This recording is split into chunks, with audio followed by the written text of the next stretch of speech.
اعوذ باللہ من الشیطان الرجیم بسم اللہ الرحمن الرحیم ولا تحسبن الذین قتلوا فی سبیل اللہ امواتا۔ دیکھو محرم الحرام کے مہینے میں ہم چل رہے ہیں۔ اللہ تبارک و تعالیٰ نے یہ 12 مہینے پہلے سے بنا دیے اور ترتیب بھی اسی وقت سے ہے۔ یہ ترتیب زمانے بدلتے گئے لیکن مہینے کی ترتیب نہیں بدلی۔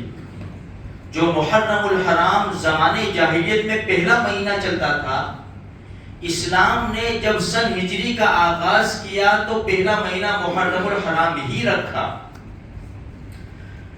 ہم نے پرسوں سنا تھا کہ جب ہمارا سال ختم ہوتا ہے جب بھی قربانی کی یاد دلاتا ہے، اور سال شروع ہوتا ہے جب بھی قربانی کی یاد دلاتا ہے۔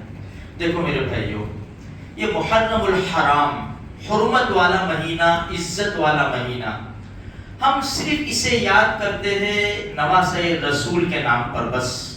ہمیں اتنا معلوم ہے کہ 10 محرم الحرام کو نواسہ رسول کو شہید کیا گیا۔ دیکھو اللہ کے رسول صلی اللہ علیہ وسلم جب مدینہ منورہ تشریف لے گئے تو یہودیوں کو دیکھا کہ عاشورہ کا 10 محرم الحرام کا روزہ رکھتے ہیں۔ ہمارے نبی نے پوچھا تم روزہ کیوں رکھتے ہو 10 تاریخ کو، 10 محرم الحرام کو؟ انہوں نے کہا بہت بڑا دن ہے، بہت عظمت والا دن ہے۔ ہمارے نبی نے فرمایا کیسے؟ تو انہوں نے کہا اس دن کے اندر 10 محرم الحرام کو اللہ پاک نے ہمارے نبی حضرت موسیٰ علیہ السلام کو دریا سے پار کر دیا اور فرعون کو غرق کر دیا۔ اس کے شکرانے میں ہمارے نبی موسیٰ علیہ السلام نے روزہ رکھا تھا، ہم بھی روزہ رکھتے ہیں۔ ہمارے نبی نے فرمایا نحن احق بموسیٰ منکم، تم سے زیادہ حقدار تو موسیٰ علیہ السلام کے ہم ہیں۔ اللہ کے رسول نے فرمایا صحابہ کرام سے روزہ رکھو۔ پھر یوں فرمایا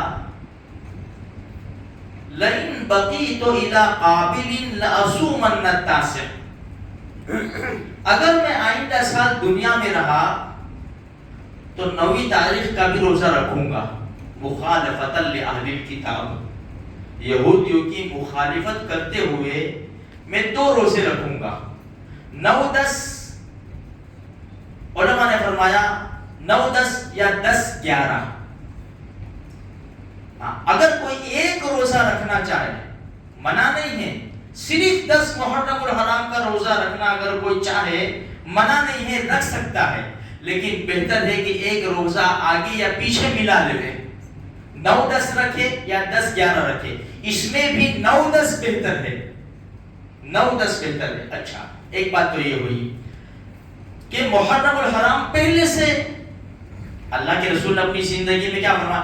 صیام یوم عاشوراء احتسب علی اللہ ان یکفر السنۃ التي قبلہ۔ عاشوراء کا روزہ دیکھو، یہ واقعہ تو سن ہجری 63 میں پیش آیا، کربلا کا واقعہ، لیکن یہ 10 محرم الحرام میں بہت سارے واقعات ہوئے، اس لیے پہلے سے چلا ہوا آ رہا ہے۔ اللہ کے رسول نے فرمایا جس نے 10 محرم الحرام کا روزہ رکھا، اللہ سے امید کرتا ہوں کہ اس کے 1 سال کی گناہ معاف کر دیے جائے۔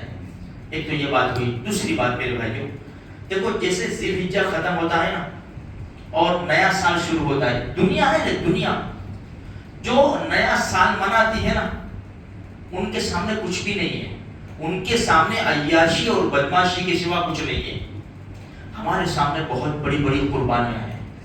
27 ذی الحجہ کو مصلی رسول کے اوپر خلیفہ دوم فاتح بیت المقدس نماز پڑھا رہے تھے، اور فیروز ابو لولو جو مجوسی تھا اس نے نکل کر 3 وار کیے عمر ابن خطاب رضی اللہ تعالیٰ عنہ کے اوپر، گرے، عبد الرحمن ابن عوف رضی اللہ تعالیٰ عنہ نے نماز ختم کی، صاحب اچھا یہ سب میں سے وہ نکلا، پکڑنے کی کوشش کی، اس نے وار کیے، 13 صحابہ کرام کو لگا، اس میں سے 7 شہید ہو گئے، 7 شہید ہو گئے۔ پھر ایک صحابی رضی اللہ تعالیٰ عنہ نے چادر ڈالی اس کے اوپر، اس نے دیکھا کہ گیا میں اب، اس نے اپنے آپ کو مار دیا۔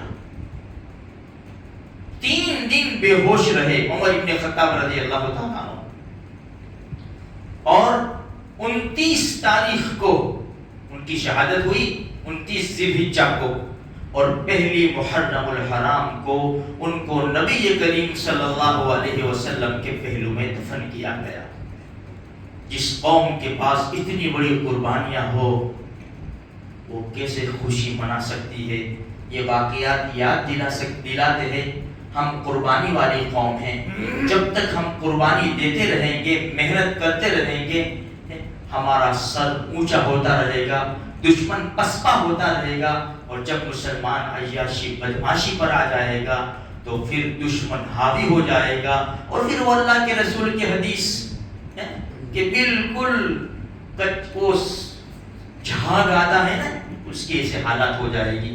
اللہ تبارک و تعالیٰ اسلام اور مسلمانوں کو ہم سب کو ترقی نصیب فرما دے، اور اس مہینے کی بلکہ پوری زندگی کی قدر کرنے کی توفیق عطا فرمائے۔